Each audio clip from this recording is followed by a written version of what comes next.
Anke Ma'a Anitra. Anke Ma'a Antoine. All right, Anke Ma'a to YouTube as well. Dua Neta, Dua for joining us today for communion, our regularly scheduled communion message. Anke Ma'a Shamba. Dua Neta, yes.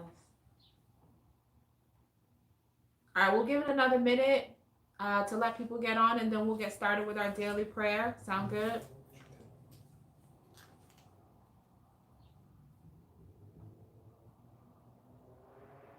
Is your phone crooked up there, or is this? It's all right. It's a little crooked. Was that okay? That's better? Yeah.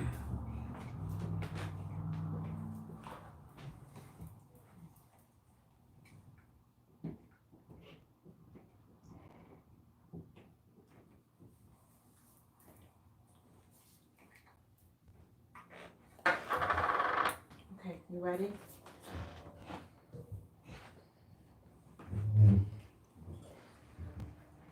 Okay.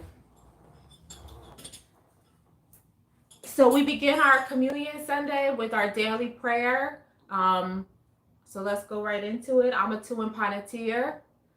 Sauek tuamentin panatir. Audu auma keti paheru. The translation is give yourself to Netta daily. Keep yourself for Netta daily. And may tomorrow be as today. We give homage to the Creator, who is like our Father and who is like our Mother, who is everything that we can perceive and everything that we cannot perceive, who is everything yet is no thing, who comes to us in the form of the Netaru Ra, who is the light of the heavens, light of the inner planes, as well as the light of our lives, who shines the light for us on the path of Ma'ati, which is the path of truth, justice, righteousness, and harmonious balance, who comes to us in the form of the light of vitality, giving us the strength and the endurance to live and act upon that which we know to be true. Homage to you, the one who shines in and through us as a beacon of light for those who are blind to the facts of their place, their position, and their responsibility in the divine scheme of things. May we be Ma'akaru, true of thought, word, and deed, to our highest reality, and in the moments of crises in the dark nights of the soul, when it appears that everyone and everything else has let us down, so it is, and so shall it be. Everyone say, Amen Ma'at. Ma'akaru. Dua Netter. All right, so we'll start with roll call. Every Sunday at communion, as well as at the Crook and the Flow, we do roll call. We want to see who's online, want to see who's on Facebook, want to see who's on YouTube, and we want to know where you guys are chiming in from. So go to the comments, let us know where you are, give us an Anke Ma'at, give us a thumbs up, give us a shout, so we can shout you out as well. Anke Ma'at, Latanya. Anke Ma'at, Anu Karu. Uncle Jocelyn. All right, shout out to Spartanburg, South Carolina, in the building. Cleveland's in the building on YouTube. Shout out. Got Tampa, Florida in the house. I feel like that's the first time we see Tampa, Florida in the house. That's what's up. Greetings from the Bronx. What's up? Yes. All right. Ashe, Olivia. We got Midtown, New York City in the house. Raleigh, North Carolina. Irvington, New Jersey. Right around the corner, brother. Delaware in the building. Philly in the building. Orange, New Jersey, all up and down the East Coast. That's nice. Okay, that's what's up. Yeah, Thomasville, Georgia. All right. Brooklyn in the building. Philly in the building. Yes. Got Lower East Side, got Midtown and Lower East Side, NYC. New York City repping hard. More Brooklyn, Bronx. Got some South Jersey on YouTube. That's what's up. Rochester, New York. Nice. Yeah. Nice. Now we finally off the East Coast. Now we in Dallas, Texas. That's what's up. Yes. I think the comedic thing is that's the East Coast. Yeah. Got nothing out the country yet. Not yet. That's all right. People are still joining. You got Houston, Texas. Got Poconos, Pennsylvania. That's what's up. White Plains, New York. Yes, that's what's up. That's what's up. Alton, Olivia. Dua Nutter. Yes, yes. All right, good. We got a nice group of people joining us. What do you call it? The righteous and respectable chat is in the building. Yes, give thanks. Dua Nutter. So dua again for joining us for our regularly scheduled communion ceremony. Brooklyn in the house again. Yes, yes. That's what's up. Alton, Kayaka. Yeah.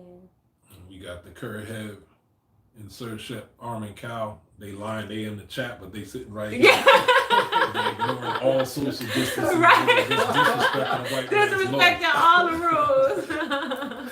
It's all good though. We got the incense burning, yes. the diffuser going and everything. Oh, shout out to Kenya, all the way from the continent. Dahiru, we see you. Thank you for joining us in Malindi, Kenya. Nice. I love it. That's wonderful. Yes. Due to technology, it allows us to reach far and wide. International. Yeah, yeah. So we're so grateful that we get to connect with you guys today. Nobody on the Bougie Squad is on the No, they checked in already. I got YouTube, you know. Yeah. So let us start by saying, I want to say congratulations to everyone for surviving this far. Yeah. And we got to say that sometimes. Sometimes the living get no credit. Sometimes we celebrate the dead better than we actually treat the living. So I think so far in our Kemetic practitioner circle, we haven't lost any lives and stuff. And that's a blessing. It shows that everyone has been on code. And it also shows that that just because you come across the virus, it doesn't mean that it's automatically a death sentence and stuff. So let us remember these three things as we go forward. Number one is the hashtag mind your mind. Yes. Number two, hashtag properly cleanse and nourish the body and mind temple. And three is keep your vibrations high. So we want to have a talk today about what's considered to be the new normal for us spiritual folks. It's the conversation going on in general because the whole culture has changed. It's changing how we have to interact for an undetermined amount of time. So if you notice, when you come to the crook and the flail or the communion ceremony, we're sitting here in our hebset. Hebset is your ceremonial garments, your ceremonial whites, with just your ritual garments. So you've been noticing we're in our ceremonial garments because just because we're on quarantine doesn't mean that you downplay your duty. This is still our sacred place and space. So we can't control what's going on in the rest of the world, but we can control what's going on in our sacred places and spaces. So it is part of our discussion to figure out how can we enrich the experience, since we don't know when we're going to get back to the old normal, if there's even a such thing as the old normal. Right. But I just stay on code. Y'all not going to see me in a tank top and sweatpants because I still take my function serious, because there's a trend in this society where they deify decadence and then they downplay sacred duty. We treat sacred duty like it's an unnecessary inconvenience. Sacred duty and devotion now is being disrespectfully called spookism. But as y'all know, we're not afraid of any names. Actually, when they do things like that, when they call names, it actually makes us double down and reinforce our position. Because what we do to us is sometimes normal to us, is obvious to us, but for the rest of the people out in the world, for other people out there, it's not obvious. So it causes us to look at different dimensions of what it is that we do and attempt to bring clarity. So for those who don't know, when Temple of Anu double downs and reinforces our position, we come out the winners. So being that we're talking about what the new normal is, part of how we want to enhance our experience. So I would request or suggest, or even request, that you get in your sacred place or space. Maybe you should be in the vicinity of your ka'ut. The ka'ut is the Rani Kemet word for altar. So you should be in the vicinity of your ka'ut. For those who don't have a ka'ut or those who don't know what a ka'ut is, you get yourself a white piece of cloth, maybe a white handkerchief. You get yourself a small white tea light candle, or even a tall 7-day white candle, or a votive candle. Get yourself some sweet smelling incense. It doesn't matter if it's the charcoal kind or the regular stick incense. Get pictures of your ancestors. And if you don't have pictures of your ancestors, a list of their names would do. And also a picture of the ujats, showing that all of this is under the jurisdiction of the divine creator. So in the Kemetic tradition, I'm going to recite something called the Pert Imhiru, also known as the Pert Kiru, is the sending forth of the voice, or also called the voice offering. Now in other Kimoyo, other African traditions, they often do blood sacrifice. In the Kemetic tradition, we don't sacrifice animals and things like that because they say the blood is the life. So you're offering up energy to those beings, to the ancestors, or to those Neteru. That the Kemetic tradition, it's probably started doing that, but when they created the Hatep Dinasut, or the voice offering, it kind of absolved them from having to take a life in order to offer life, because we are ultimately the temple. The body is matter, and you have the saliva. So remember, we're talking about the elements. So you have earth, which is the body. You have the water, the saliva in your mouth, that is the water. The air, which is your breath. The heat in your breath is the fire, and the consciousness is the spirit. So here you are, you're a living being offering life from self, not having to take life from anything else, but offering life in the form of breath, because breath is spirit, breath is life. So that, I got a book on it. It's called the 6-Day Feast. It should be coming out within the next 6 months or so, and I get into detail of exactly what that is. So we're off. So it gives a list of things that we are offering our ancestors, and through metaphysically, you're proliferating with the ancestors are getting by offering these words of power. So as I say it, you got the two reports. So we want to just click. So as I say the words, I want you to all say the names of your ancestors. You can say them out loud, or you can say it silently, but this is our way of enriching our experience and open up sacred place and space. So on the count of 3, say the ancestor's name, whether aloud or to yourself, as I recite the Medoneta. In etui in keperu in hati, kau ta'u min ket repaped, ka hetep ket nebet nefret wabet anket neter, di in kau ini. To the spirits of our beneficent ancestors, those that we know by name and those that we don't know by name, may you be justified.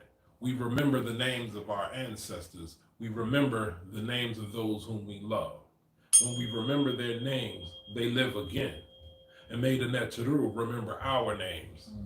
And in truth, may the works of our hands be remembered also. So everyone can say Amen Ma'at or Ashe.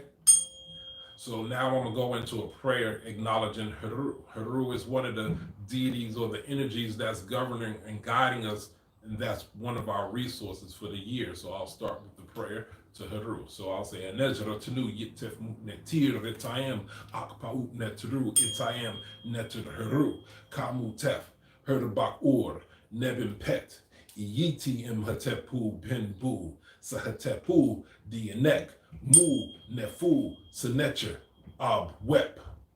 We seek the face of the Creator, who is like our Father and who is like our Mother, who comes to us as the glorious laws of nature, who comes to us in the form of the Neteru Heru, who is the bull of his mother, the great falcon, the owner of the skies. We welcome you to this place, in this space.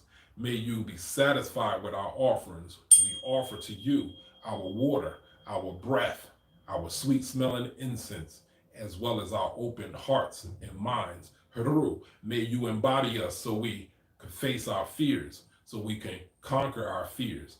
May Satesh be in front of us like Satesh was on the solar bark of Ra, subduing Apep, subduing Apep in all of its forms, whether it's virus, whether it's bacteria, fungus, low frequency electromagnetic energy, poor character. We say hail to Jehuti, the scribe of the Neteru. May we be furnished with Hekau, words of power and spiritual authority, so we could create ourselves from our becoming. May our spirits be stronger than they were yesterday. May our hearts be more peaceful. May our minds be more fertile. And may the works of our hands be more productive. So it is. So everybody say, Amen Ma'at and Ashe. Amen Ma'at, Ashe. So I'm seeing people, what's going on in the chat. 6-day feast. Looking forward to this book. Okay. Hatep from Don Bledsoe. Hatep from Mark. Peace Family from Kelvin. Hatep from Derek. Hashtag Mind Your Mind. Okay. All right. Yamatep Us from Sinette Gabrielle in Washington, D.C. We also got Lincoln, Nebraska in the building. Okay, the numbers is up. Yeah. Okay, so we had to do that to increase the sacred energy of the space. Plus, it feels good. It keeps us feeling in tune. So now, if you notice in the other Kemmunion traditions, remember Kemmunion means the ways of vitality. So that's the new name that we're calling ATR, African Traditional Religion. So when you hear that word Kemmunion, I'm talking about African spirituality in general. So in many of the Kemmunion traditions, it is taught that you must honor your ancestors first before anything and anybody else. So now for some in other traditions, it may seem counterintuitive. And be like, what? How can you put anything before God or the creator? The Muslims will call that shirk, idol worship. And the 5%ers that kind of self-deify themselves, they just be like, I ain't putting nothing before me. I'm God. And the strange thing about it is everyone's right. But according to the teachings of the Kabbalion, everything is but half true. So now the thing with ancestors is, the ancestors are disembodied souls, disembodied spirits, disembodied spirit consciousness, whatever word you want to use, they're disembodied. So they tend to resonate with our wants, our desires, our goals, and our objectives. So on that principle and on that fact, they are inclined to want to help. The downside to that is thoughts or things. So in the astral realm, which we call the duat, in the astral realm, we actually create thought beings all the time. So a lot of our repressions and our pathology, we're actually creating thought forms of thought beings or thought consciousnesses on that other side, where these things are outside of ourselves, but you've given them life. And most people don't know that these things could have just as much influence on you as your ancestors. And unfortunately, many people can't tell the difference between those thought forms and those ancestors. A lot of times the jinns and the demons that we're talking about in most of the traditions are your own expressions of your repressions of your pathologies. So now, as far as the deities are concerned, the deities are more difficult to serve because they require a higher ethical standard. And this is where a lot of people get in trouble trying to serve the deities, because honestly, most people aren't disciplined enough to follow the standard of the deity. So some people think like, wow, my life got worse since I've been doing worshiping these deities. What's going on? Because you might just be off code and not know that you need to be checked on it. So it's suggested that everyone can't work with the deities, but everyone should work with your ancestors. So now, in the African spiritual traditions, the initiates are trained, or we're supposed to be trained, to work with both the ancestors and the Neteru simultaneously. So what does that mean? That means that as initiates of the African traditions, you should be doubly more powerful and influential than regular folks. So now we have to ask ourselves, do we feel more powerful and influential than regular folk? And if you don't, it doesn't mean that you're a bad person. It doesn't mean that there's something wrong with you. It doesn't mean that you've even done anything wrong. Remember, us as African descendants of slaves, big up to the ADOs, us in our current position, we're trying to reconnect with something we haven't been connected for a long while. So there'll be some inconsistencies. What it means is there's some incongruencies that's going on in your consciousness. We say energy cannot be created nor destroyed. We also say that energy follows the path of least resistance. And most people don't know that they have all sorts of resistances set up in their consciousness. Mm-hmm. So being that we're coming back to our tradition, we often forget that we're coming from Judeo-Christian backgrounds, and they demonized our ancestral tradition. They demonized our theologies of our Neteru tradition. So in the back of a lot of people's mind, you have apprehension, you have intimidation. So if you're intimidated about the deities and you be like, well, some part of you might be like, I don't know if this stuff is real. And plus those stories sound crazy. And are those really my ancestors I'm connecting with, or are they demons, or are they jinn? So if you have this intimidation, this trepidation about your ancestors and the deities, then that represents resistance. Right. So resistance equals no flow, and no flow means the divinity won't show.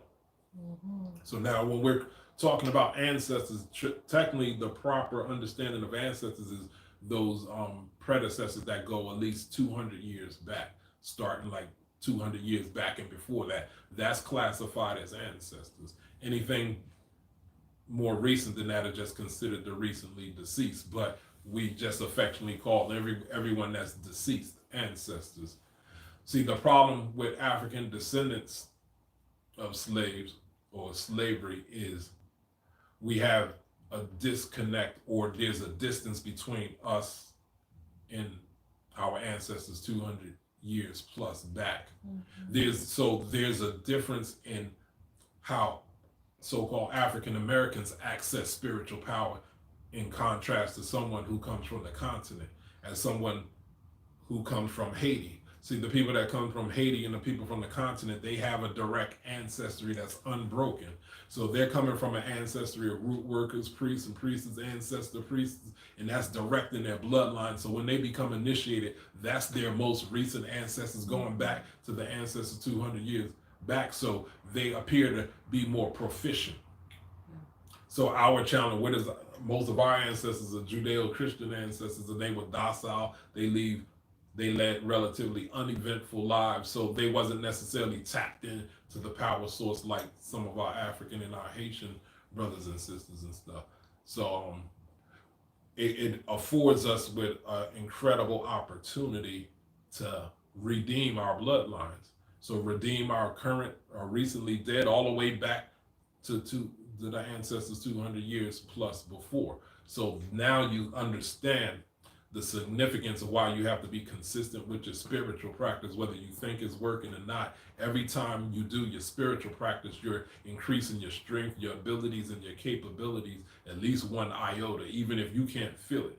Yes. You might just be too insensitive that you can't feel it. Plus, get out your ego. You're not supposed to experience the gratification of every ceremony anyway. Just understand that there's layers of things that's happening every time that you do one of the ceremonies. So in understanding that, you got to understand that it's important to feed your blood. So it's one thing to do ancestral ceremonies and offering them things as a symbolic gesture to disembodied spirit beings, but the disembodied spirit beings are connected to you through your blood, and your blood is your DNA, your mitochondrial DNA and your Y DNA. So you have all of that in your blood. So it's important that you feed your blood, that you build your blood with proper nutrition. So building your blood is going to give you the proper chemicals in your blood that's going to keep you balanced. Mm-hmm. And also you need to, part of minding your mind is paying attention to your brain health. So the brain works off of two different energies, is sugar and fat. Sugar in the form of glucose, and we don't need any more sugar in our diets, just so you know. We get enough. We actually got to cut back on it. So the brain is not ever in a shortage of any sugar, but we have to add fat to the diet. We have to get fat from our diet. We're talking about XCT oil, MCT oil, coconut oil, eating avocados, eating almonds and things. These things feed the brain because there's two types of hydration. You have two types of dehydration from water, and there's dehydration from oils or fats. So when there's dehydration from fats, the organs shrink, the brain shrink. So when the brain shrinks, there's misfires in the brain and the wires get crossed. So it's something very tragic. I consider it tragic when spirit is trying to communicate with us at all times, but unfortunately, most people or many people's blood is too weak, the blood is too poor, the blood is too acidic to receive proper transmission of those energies, or the brain is shrunken and dehydrated. So if it's shrunken and dehydrated, that means there's misfires. That means the wires are crossed. Therefore, that's going to mean confusion. Confusion equals poor decisions. Poor decisions equals poor quality of life. And here you are blaming spirit, and it's not spirit. Spirit told you, but you just crossed up. You ain't in a position to receive it properly, but yet spirit hasn't abandoned you. Right. What's going on in the chat? A lot of stuff going on in the chat, actually. They chatty today. Yeah. They got whole biblical text up in there. All right, so I'll start with Fatima, who asked, "How do you guys feel about Haitian voodoo?" Vodun. We can say that to the end. You want to save that one to the end? Okay. It's Kemmunion. It's Kemmunion. It's their expression of the same thing that we're doing. Yeah. Debbie said, "Everything of our original cultures is said to be bad." I'm trying to see the rest of the comment. It's not letting me see the rest of the comment. Oh, here we go. "We have to look at the source of this misinformation. We miss our higher calling because of lack of knowledge. Thank you for this platform. I am learning and curious about me and my people." And rightfully so. All of it is not good either, to be fair. All of it is not good. Just because you're the first to do something doesn't mean you did it right. You could be the first fool. And being that we are African, we're you melanated people, we have the right to add to the tradition or adjust the tradition according to where we're at the current time. And that's no disrespect to what was set up before us, but traditions must be based on reason, and then it has to be significant to the evolution of what you are experiencing personally as well as collectively at the time. So technically the legacy or traditions are supposed to evolve. They're not supposed to just stay stagnant. What was significant to some of our ancestors in their day and time is not necessarily significant to us. And some of the things that we do, they didn't even have a conception of. They couldn't possibly perceive because we have our own unique experience. So what's happening now amongst African descendants of slaves, there has to be a shifting or adjusting of the legacy so it could also feed us properly. But what I was going back to the last statement about the failure to receive the messages properly and misfires, bad decisions, and then blaming the spirit and then distancing yourself from the tradition or the practitioners of the traditions. This is where meditation comes in. Meditation is required. So as initiates, so that's why initiation is important. If you're not initiated, it doesn't mean you ain't good, but you got this new age movement where they proliferated the market with so much stuff that you don't know what to do with it, or you don't know how to make it come together. So initiation, you get trained into making all of that stuff in a coherent type of system, based off of your ancestors' perspectives and their approach to many of these concepts, and that's what's going on. So meditation is key. So everything ain't just about ritual, doing these outer things. Meditation is about getting right within. Yes. Oftentimes we use for meditation, we use the metaphor of a mirror. So when we look into a mirror, we see our reflection. But what happens when your mirror is dirty? Mm-hmm. So meditation, every time that you meditate, you're going in and you're clearing and cleaning the mirror until you see a proper reflection of self, and the proper reflection of self is really divinity. Yes.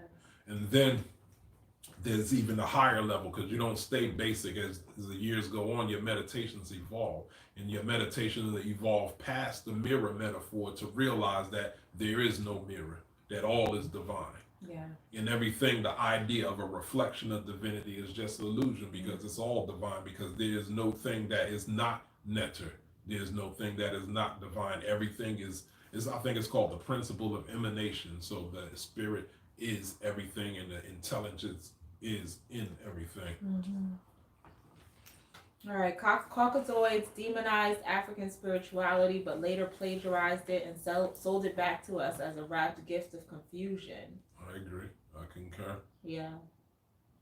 And I think that goes back to what you were saying about being mindful about being minds in our minds and making sure, like, we are we look at something and we think that it is because the spirits are against us, and we're already predisposed to believe that because we've been wrapped. We already have this idea that African spirituality is demonized based off of the effects of colonization and things like that. So part of the process of us re-becoming who we're meant to be is about challenging those ingrained beliefs and challenging the things that we've been taught, and no longer accepting them as universal truths.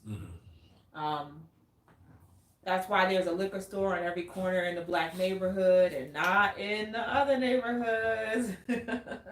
Laquita said cook with coconut oil to keep the synapses firing. Debbie asked which oil is best.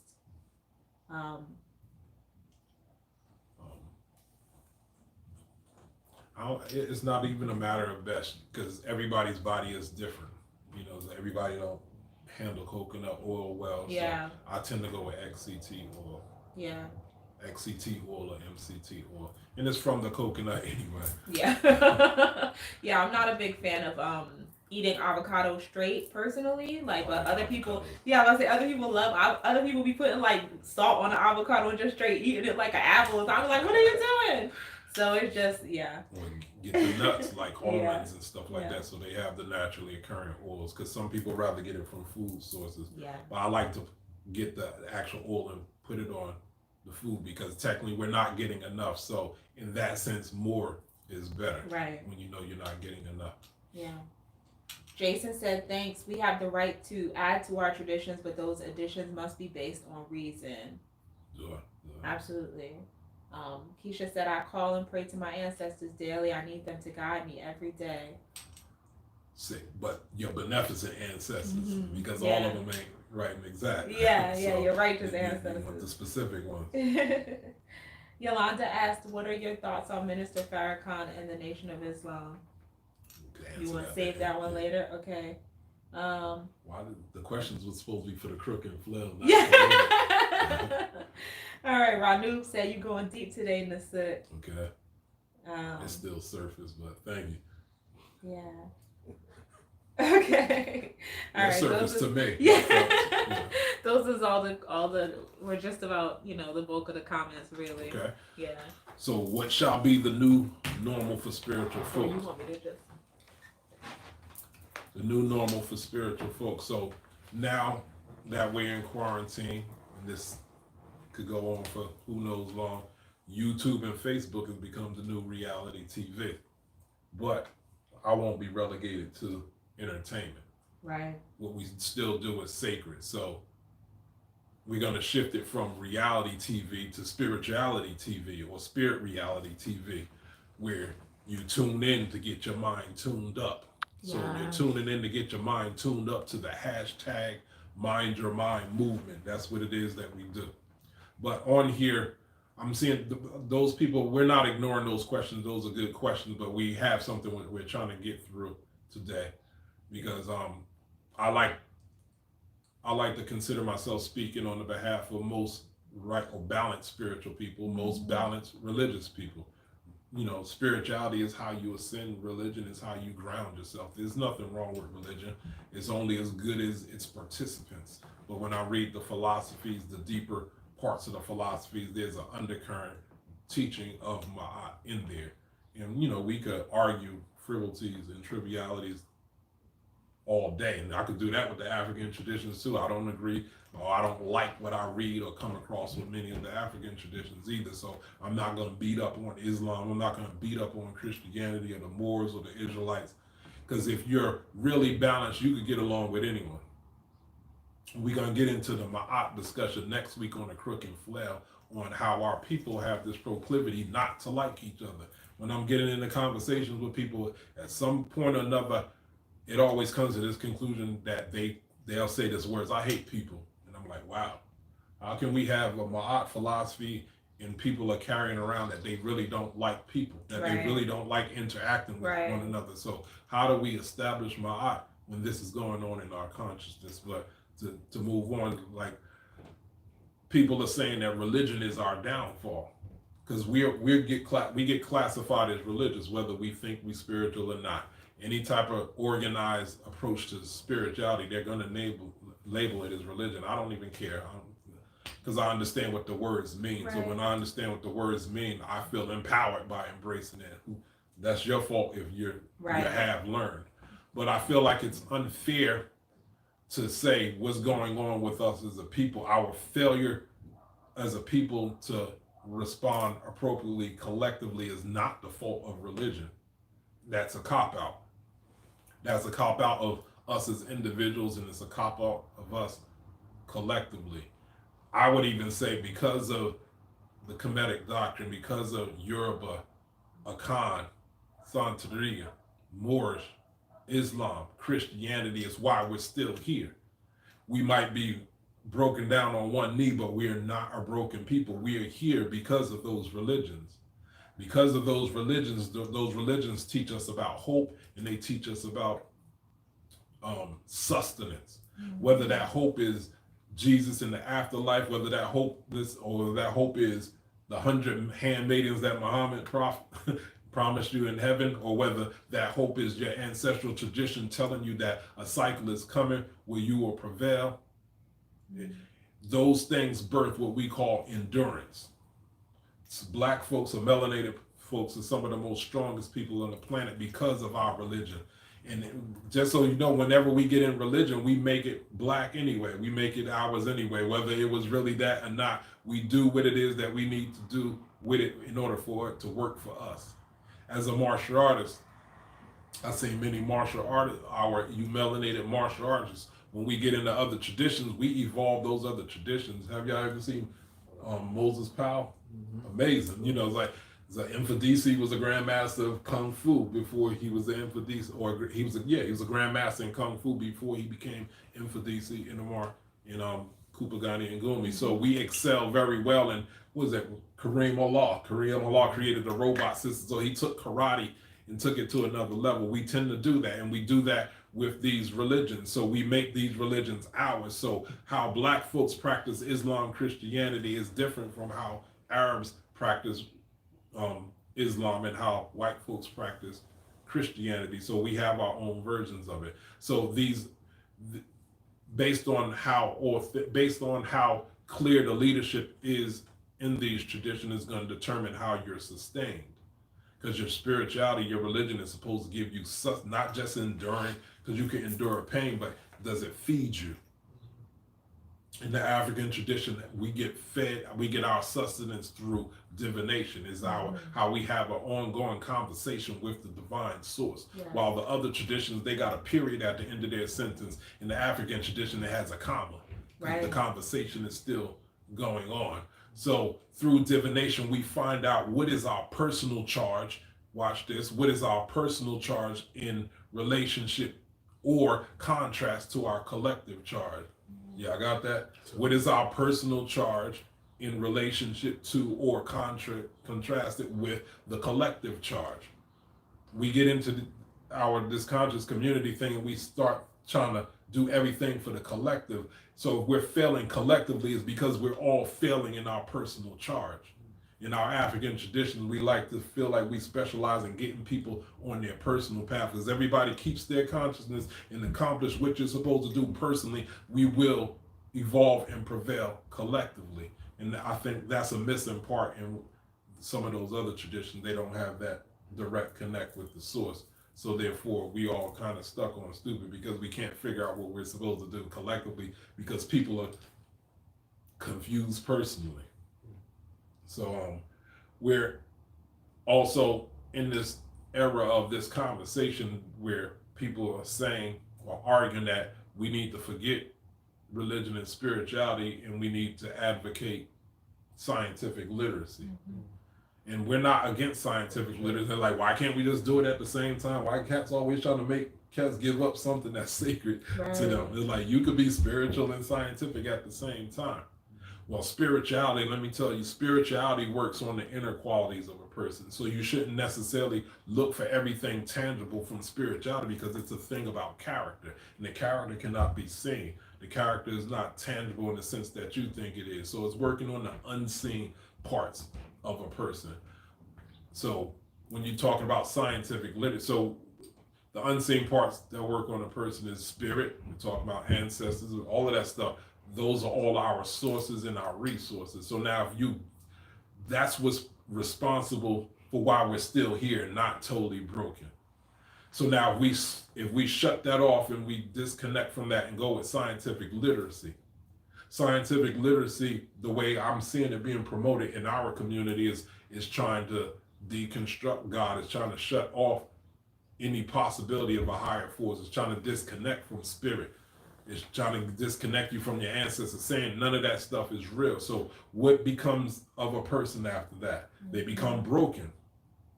Where do you go when you don't feed the inner person? Science does not address the inner person. Right. So with science, we get technology, but what do we get from the technology? Well, we get fast food that's killing us.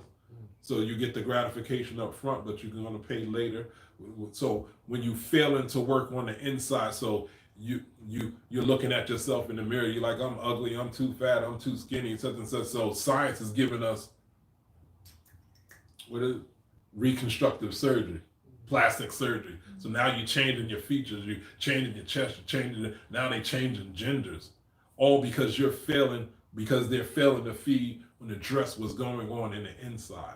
I think now, like even with hip hop, I think what's going on is the youth are dying at it. Like that used to be rare in hip hop when someone died. Now it's just like every several months you hear about somebody dying either because they're being shot or overdosed on drugs because everyone's trying to go with science and technology and they're ignoring what's going on in the inside.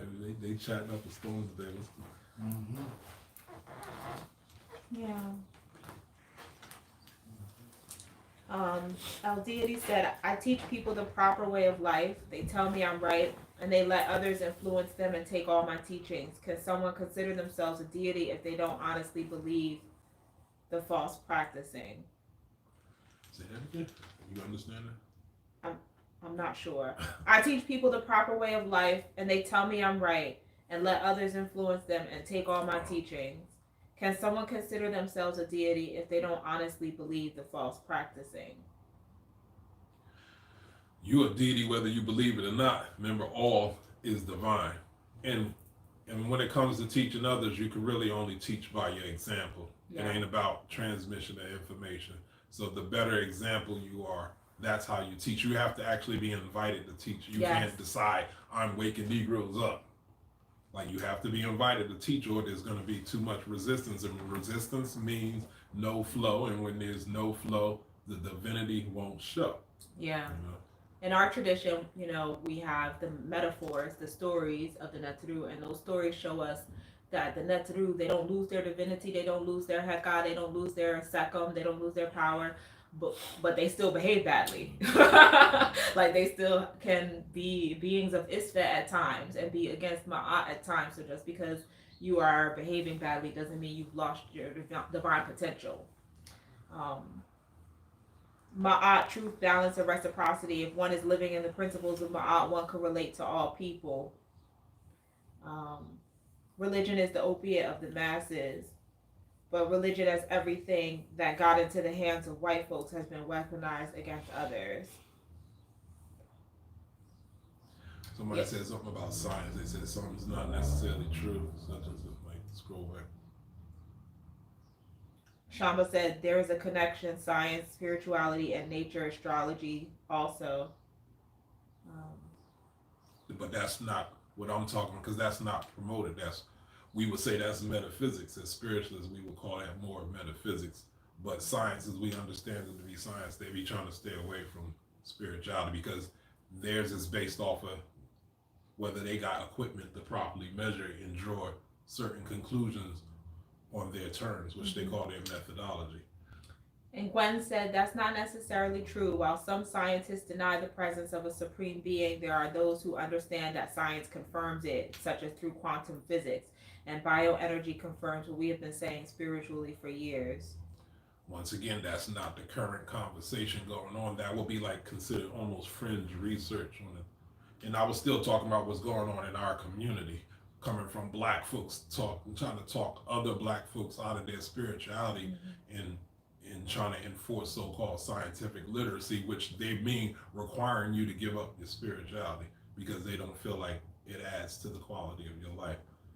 And that's not the takeaway from what that person said. I agree. Yeah. More or less. Basil said, everything that Europeans forced onto us, we Africanized, even if we don't consciously realize it. We don't even speak European languages like Europeans. That's right. True. True. Mr. Shep. Okay. Yolanda asked, can we speaking on in tongues? It is a direct connection to God, and only people that really know it's not fake when God lets you in. I think she just said. Yeah. You said it, girl. You said it Yeah. El Deity responded, how can you be a deity and practice Ma'at but be brainwashed by science? I don't believe you can be a deity but practice bad behavior. I was just gonna say, like, again, like, look at the story, like, look at our tradition. Our tradition says that you can, like, because Satesh murdered Asar and spread his pieces across the country and then tried to trick Haru into eating his semen by putting it on lettuce. Like, Satesh did some foul things. Like, he doesn't stop being a divine being. He doesn't stop being the son of Nut and Geb. He doesn't stop being a vehicle to destroy Apep when he is properly aligned to Ma'at and aligned to serving Ra. He just had a cycle where he let his ego direct him in how it is that he should behave. And so what the story of Satesh teaches us is that we have to sublimate the ego, because the ego will take us away from being the beings of Ma'at that we are meant to be, right? Like, the ego cannot be the primary part of our personality. The ego is meant to be a servant to the true self, which is the divine higher self. So that's why in the end you have Satesh in the solar bark serving Ra, because that is the symbol of Satesh, the ego, being put in place to be the servant rather than to be the master.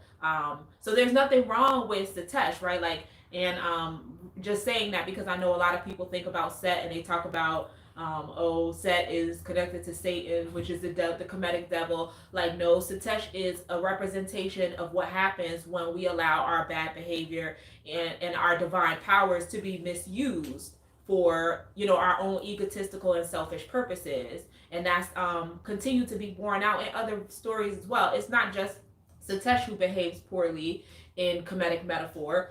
Set makes poor decisions that result in Ra almost kills Ra because of her poor decisions. Nebuchadnezzar makes poor decisions, which cause, and has an affair with her. You understand what I'm saying? Like, there's a multitude of stories where the Neteru behave badly and learn lessons, and those lessons are meant for us to learn so that we avoid those lessons and so that we live in our divinity fully and entirely at all times. Or when we fall short, then we understand what it looks like to have consequences to our actions, right? Because if you violate Ma'at has to be restored. And so just like, okay, Satesh violated Ma'at in this way, and now he has to restore it by doing this work, like, we too have to restore Ma'at by submitting ourselves to the higher authority and demolishing Apep. Defeating Apep when the opportunity arises. Like, we have a responsibility as well to live out that karma of our actions, right? So, okay. Did you want to keep going? You want to see some more comments? We got time to see the comments. So, okay. So in our community, we need to be careful how we label people just because of our personal experiences. A lot of times when we come into contact with each other, certain things and qualities about other parties trigger certain things in us. So here you might be judging someone because of their behavior, but their behaviors trigger bringing out the worst in you also. So religion and organized spirituality has gotten a poor reputation for so-called creating bad people. People like, I ain't messing with religion, I ain't messing with anything organized because they messed up, they did this and they did that. When at the end of the day, people are people. Everyone, I think Tretch said it in one of his songs. He said, everywhere you go, there you are. Yes. So there's going to be people at the temple, the mosque, the church, the het, and there's going to be people at the job. There's going to be people at the marketplace, and all of us that's claiming to be entrepreneurs. You're going to have to deal with people more or less. The difference in so-called religion and spirituality, organized religion and spirituality, those places are supposed to be providing a safe haven where you can release some of your bad qualities and traits without harsh judgment. Yes. That's why I say religion and organized spirituality is rehabilitation for the fallen gods. So even though we're deities, you've fallen and you need to be rehabilitated to get back to where you're getting back to. So the difference between the so-called church and the mosque and the workplace is they don't afford you that clemency at the workplace. They don't afford you that clemency in the marketplace or when you interact. And so religious houses or spiritual houses are supposed to be these places where you can work that out. And there's an underlying charge of Ma'at is loving each other more than we hate what each other does. Yes. So once again, what will be the new normal? Remember when I was having those conversations trying to charge the people, said no, hashtag no empty seats, hashtag no empty rooms. So now I'm looking at the numbers. So we got 74 in here. We got some 14 on. So that's more than we get at the communion at any given time. So it's interesting how that charge fulfills itself in the form of a quarantine. So now we were discussing earlier about what the summer is going to look like. It looks like everything that we all generally look forward to for our spirituality has been discontinued or canceled. So there's no Dance Africa. So it looks like there might not be any arts festival, a Doom Day, Ancestor Day, the African arts thing. So what does it look like as we go forward? Because we don't know when they're gonna approve congregating. I think when they said no more than 10 people. No more than 10 to 15. So that's a problem for many churches, mosques, and temples and stuff. So I was thinking, like, what does that look like for us? Yeah. So does that mean we can congregate, but we might have to have 3 services instead of the one where we got the whole room? But then that's more work for us. And then we have a significant amount of priests. So like in our priests are the drummers, and so 5 of the slots is going to go to clergy. So that means we can only get like 2 or 3 other people in, so that's weird. But it's just weird. So I'd rather have smaller groups of people that's about it than a large group of people that's intimidated and scared of the thing that they claim is sacred. So I look at the reflection of what we see in society. They say 1% controls the 99%. That's what they're saying, right? 1% control the 99% of the world. So it's the same thing. So maybe smaller numbers of people that's really about it. It could be more beneficial or more effective than a large amount of people where the energy is diffused and people are confused and not sure. So we need people that's coming to give, because a lot of people, when they come to temple, their form of spirituality is fellowship. That is their spiritual. That's what they show up for. They're like, oh, I get energy from people. I like how it feels. I like talking. I like being amongst my beautiful black people. While you have some of us that go hard body with the internal work. We at home, we're doing the libation, we're doing the meditation, we're doing the prayer. So when we come to temple, we come to give. So at this point of our evolution as a people, we're talking about what are we going to do to enrich our sacred place and space. So everybody needs to be coming to give, because we're trying to create and generate a whole different reality going on. So now it's like, okay, who do we invite? So now if we tell them it's special invite only, now everybody gonna be like, why can't I be on the list? Can I be on the list? Who qualifies to be on the list? Right. So now you have to ask yourself, what are the requirements? You got to go hard body personally. We need everybody's frequency up if we want our manifestation to come in a timely manner. We ain't talking about 5 years, 20 years down the line. We talking about daily, weekly manifestations of what we put out there in the universe.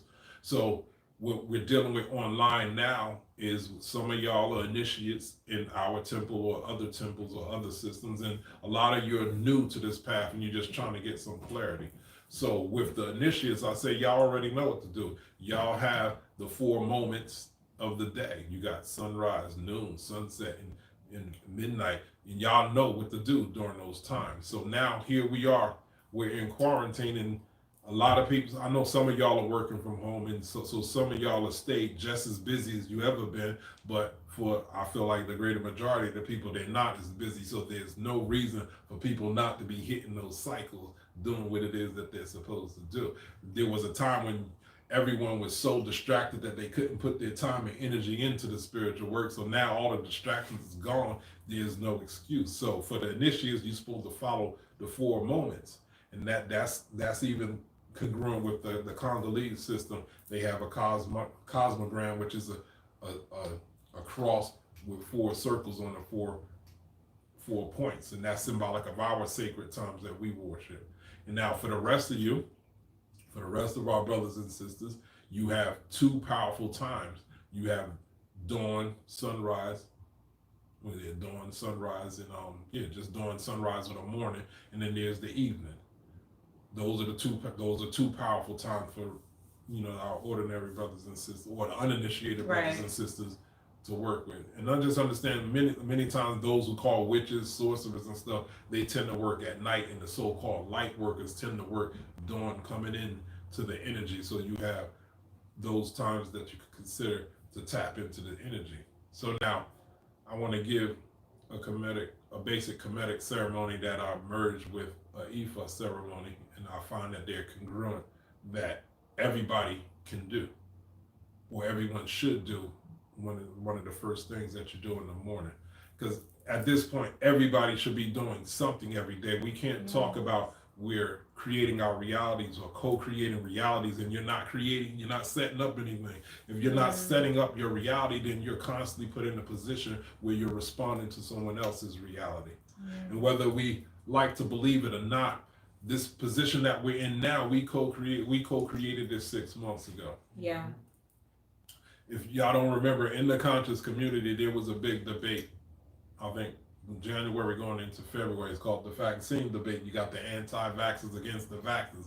So this whole topic of whether we should be vaccinated came up. It was a big argument and debate in the community. So the vaxxers were saying, well, what happens when the next plague or something happens? They say, all y'all anti-vaxxers are going to be lining up for vaccines.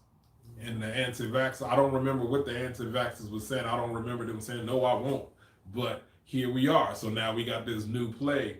And now the other side is saying so now the other side of the argument is this conspiracy theory. So where this thing come from? Is it man-made or whatever? So all the conversations we was having years up to that point is now manifest now. So the vaccine, the plague is here. Vaccine is on the table, but now it's like, should we get vaccinated? Was vaccination part of the plan anyway? So that conversation all came to manifest. So now here we are in the world, and everybody's stuck whether they should get this thing or should they not, and what is the intentions behind it, who's funding this. So we've all co-created that reality.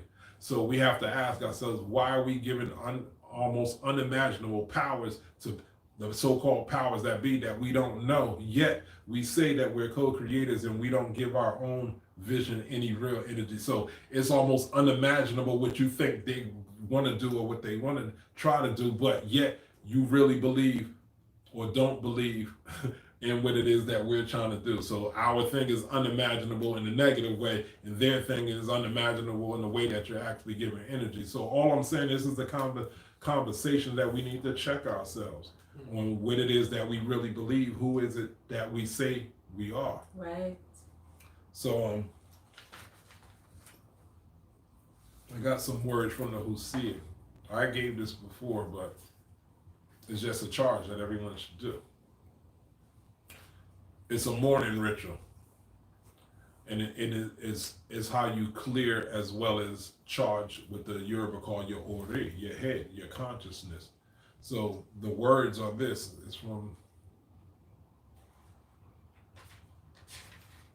the book of Amenemo. if you have the Hosea, it's on page 60, paragraph 6, the last paragraph. It says, pray then to Necher each day as the sun rises, saying, grant me prosperity and health. That will be D and E, Uncle Jocelyn. And Necher will give you all that you need in life, and you will be safe from fear.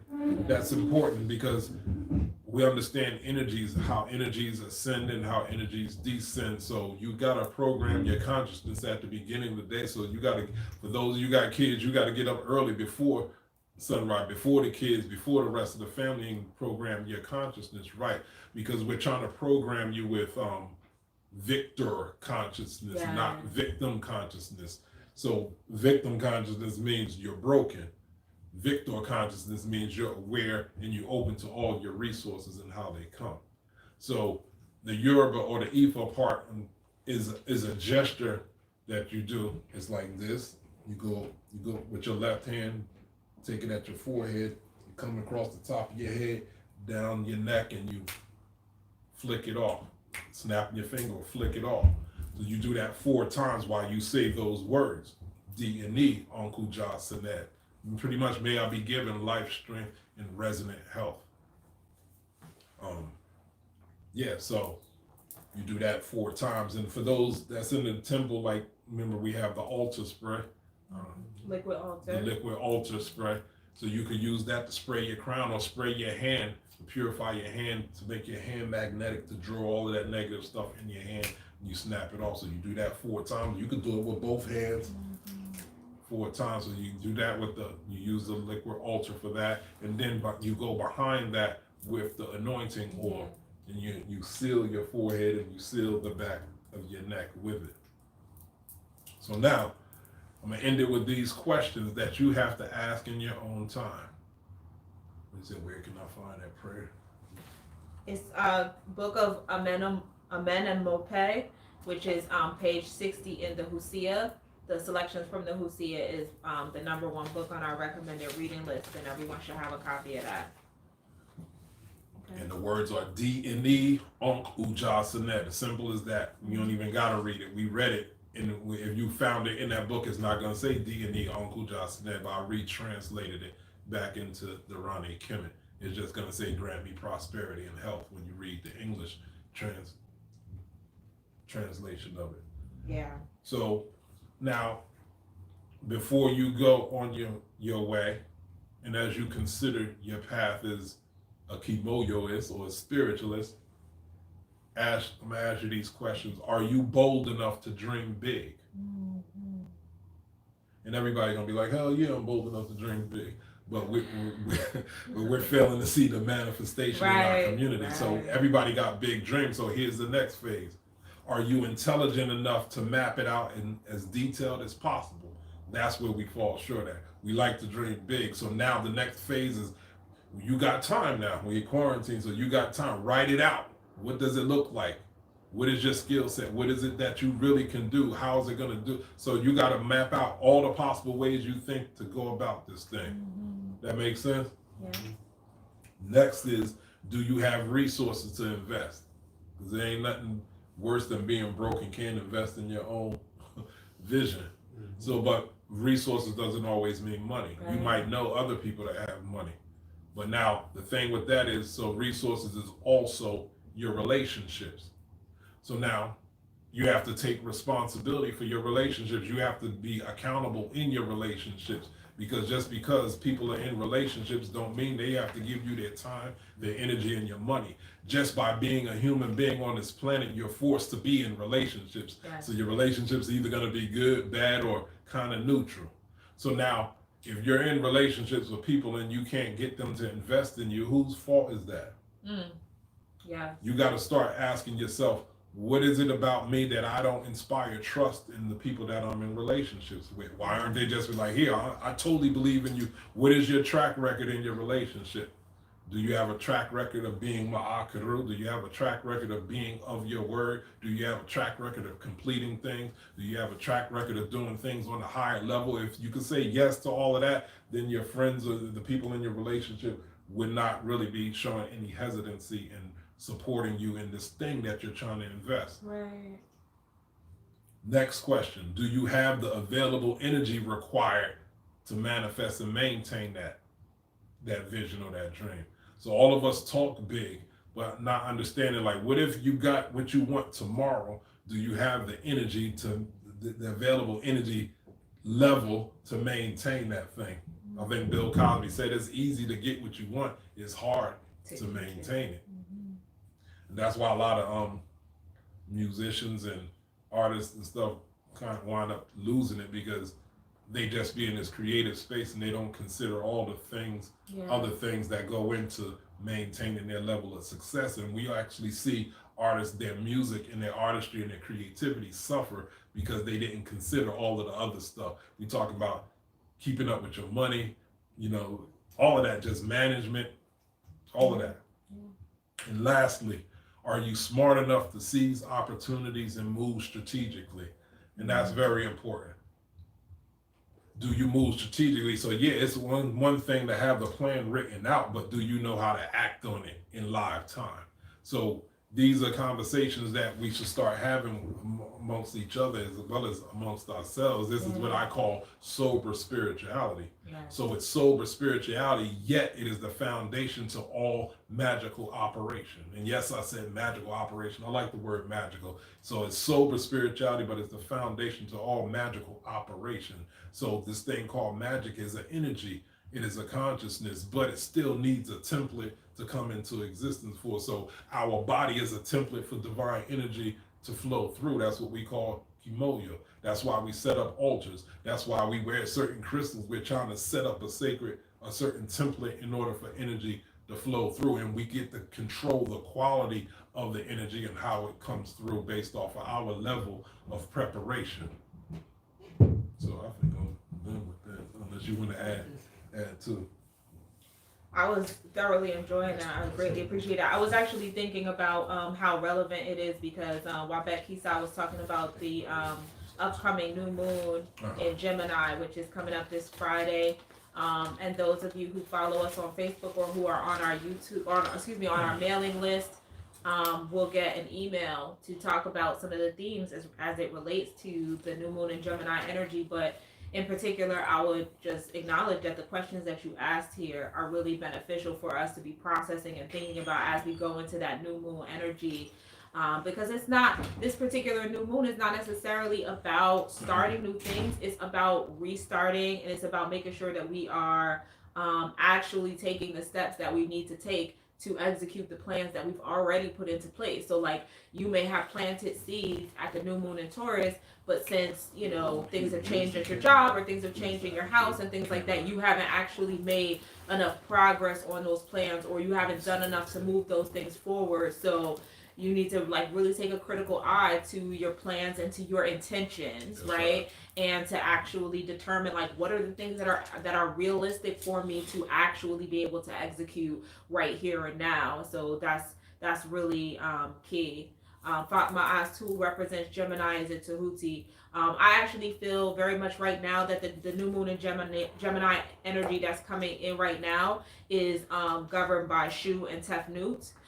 Shu and Tefnut also are also represented by the Akaru lions, the lions that protect the horizon, if you will, right? And so one of the lion faces the past and observes where we were, and the other lion observes where we are going. And so that is really crucial to the energy that we're in right now, is how are we taking the lessons of the old normal and how are we integrating that into how we create our new normal, and how is it that we are being mindful about where we've been while we also chart and bravely go into where we're going, without hesitation and things like that. So it is really very, I know people think about Shu, they think about, oh, that's air, they think about Tefnut as water, so it sounds like that doesn't make sense. But when you see the email, it totally makes sense. Because I do break it down a little bit further in the email as to why the Gemini energy connects to Shu and Tefnut and to that Akaru energy this week. So please stay on the lookout for that coming out, I think, in a couple of days. I know we had a number of questions. Typically we get into some of those types of questions at the Crook and the Flail during the Crook and the Flail, which is something we do on the Sundays that is not our Communion Sundays. So next week we'll probably answer more of your questions at that time, and please feel free to send those questions to templeofanu@gmail.com. We'll also go back through the chat as well to kind of review those questions and determine what we can address next Sunday at 3 p.m. during the Crook and the Flail broadcast. Thank you in advance for those of you who have sent donations or who have expressed interest in sending donations. You can do so by Cash App. Our Cash App is $Temple of Anu, or you can do so on PayPal to templeofanu@gmail.com. We greatly appreciate the reciprocity that you show by giving energy in the form of donation in exchange for the energy and the information that you've received today. The donations are not mandatory. We are here for the community. We will continue to be here for the community, but the donations do allow us to invest in the community in a variety of different ways. And so we are grateful for that. Was there anything, did you want to go through the chat, or we good? Well, you can go through the chat. Okay. And we're just going to note some of the questions that we want to handle on our other platform. Yeah. So I think the questions about Haitian Voodoo and the Nation of Islam, you want to address those next week? Yeah. Or Okay. in the episodes to come, we can't. In we don't episodes have to to deal come, with yeah. Yeah, maybe not all of them next week. Wabet Shimset said that it is this mindset that causes some of us to become and stay broken and in a low place. When you fail to restore ma'at with yourself and others, you provide a bigger opening for judgment, self-doubt, self-hate, and thus we fulfill their prophecies instead of ours. The Netert Merit Sagur teaches us about growth and atonement. Dua Wabet for that contribution. Absolutely. I think that's a part of living ma'at. I know we're going to talk more about this at the Crook and the Flail. I think that's a part of living ma'at that gets overlooked, is the part about how if ma'at is violated, there has to be a restoration. You cannot just skip over it. Like, oh, it was an accident. Like, even an accident, even a mistake requires a sincere and heartfelt restoration. Let me see. Majudi Ross said, or why Majudi Ross said, reparations, let's create that reality. Do on that there. Laquita asked, where can I find that prayer? Again, selections from the Hosea, page 60 in the book of Amen Mope. Again, we did not put out we're working on an infographic that has our full book list. So we did not put out the book list. It is the Hosea is the book that we talk about the most. So that's why I said it's the number one book on our recommended reader list. We talk about it just about every Sunday, even during the Crook and the Flail. It is the book that we reference most commonly. So everyone should get a copy of that book. And so they probably could get the Ma'at book. It's easier to get than the Hosea in that Milana Karanga's Ma'at book? No. Ma'at book by the University of Kemet Press. Because it's in there also. It's in there also. Okay. Let me see. Then we just, some Dua Netter, Him Netter, Dua Netter, Baba. Excellent lesson. I'm getting old. We about to celebrate your milestone birthday. Hush your mouth. All right. Yeah.